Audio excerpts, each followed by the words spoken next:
He's got his future ahead of him, and if he fires tonight, he'll be scoring goals.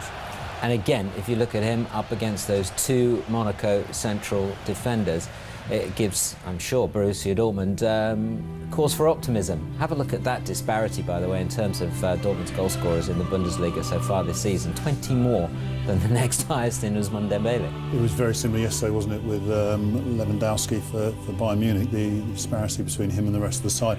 But again, I mean, I wasn't here for the build-up for the first leg, but I can imagine it was pretty much the same, that Aubameyang was going to run rings around the Monaco defence and Dortmund were going to run out easy winners in the first leg.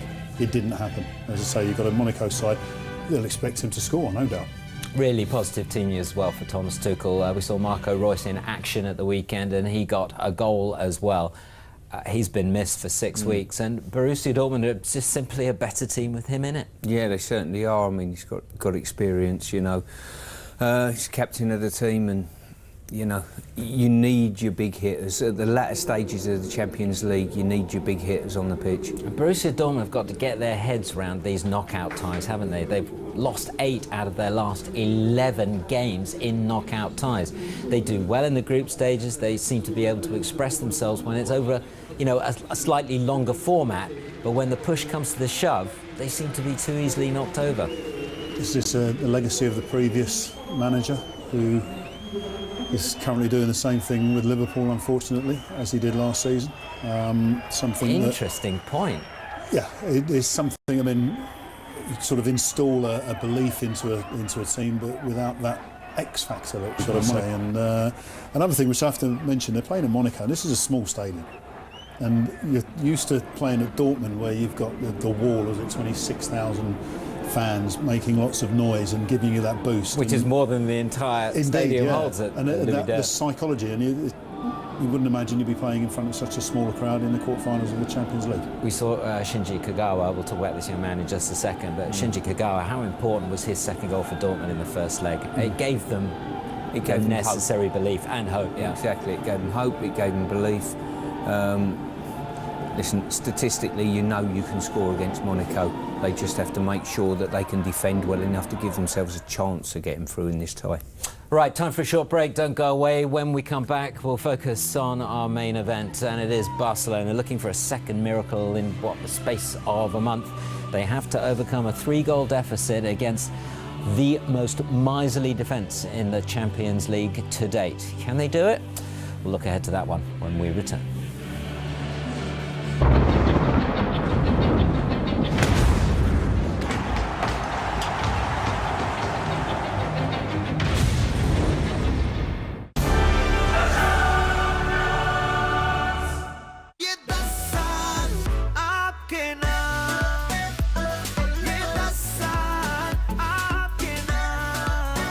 Kings 11 Punjab versus Mumbai Indians. Tomorrow, 7 p.m. live. Extra innings T20 में.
Oh, that's such a hit.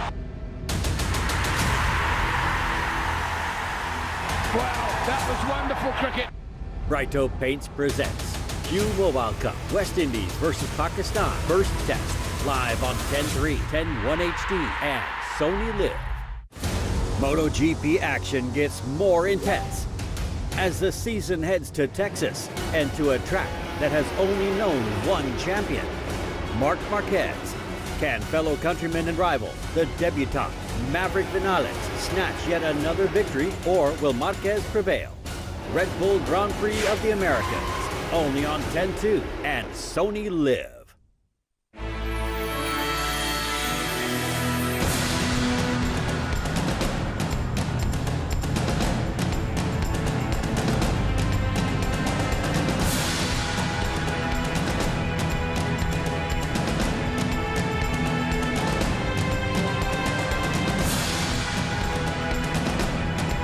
Watch UEFA Europa League only on 10-1, 10-2, 10-3, 10-1 HD, and Sony Live.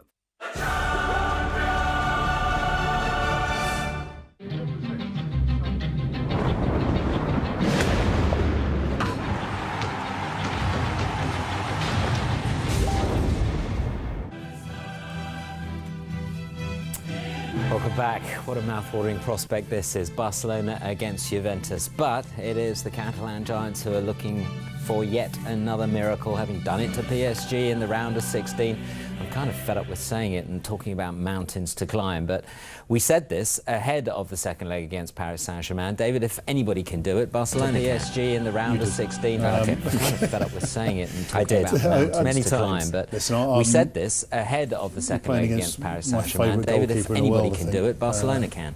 And Gianluigi Buffon, he and that Juventus defence. Many times. Such a well-oiled machine. It's just wonderful. It's wonderful. Defenders is wonderful. Watching defenders is wonderful. Watching how much ease and how much confidence they have. You'll see occasions today where people want to throw balls out to midfield. You talk about momentum. You talk about a psychological approach to the game and confidence. Now, when I tell you what's Barcelona went into that second leg against PSG, they were off psychological approach to the game wins. Confidence. Their recent form hasn't sort of emulated that. They had a defeat against Malaga and then a narrow squeaky win over the weekend against Real Sociedad. Their recent form hasn't sort of emulated that. They had a defeat against Malaga and then a narrow squeaky win over the weekend against Real Sociedad. The Barcelona game. They've not gone against PSG full of confidence. And at the start of the game as well, when you consider the game, Barcelona need an early goal. They got that in a couple of minutes. Then they scored just before half-time. At the start of the game, before the ball's kicked, you turn around and say Barcelona need an early goal. They got that in a couple of minutes. But again, in terms of the actual just before half-time, the goals couldn't come at a more appropriate time to get themselves in the game. Positivity. But again, in terms of the actual overall performance, because was it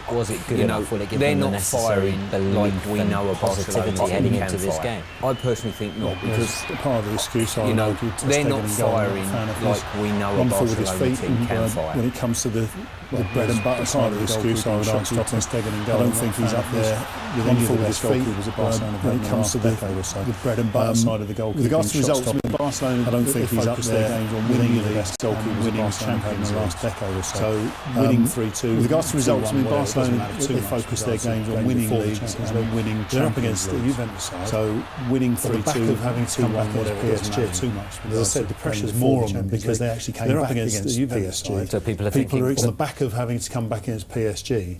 And as I said, the pressure's more on them because they actually came back against PSG. So people are thinking that they can do it again. This, yeah.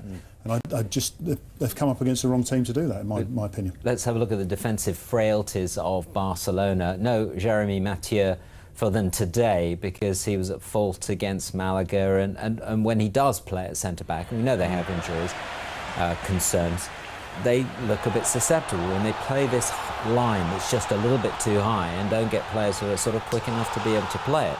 I think that, it's a dangerous game to play, and tonight Barcelona are going to be all about being on the front foot and getting forward and scoring goals, and that makes them even more vulnerable.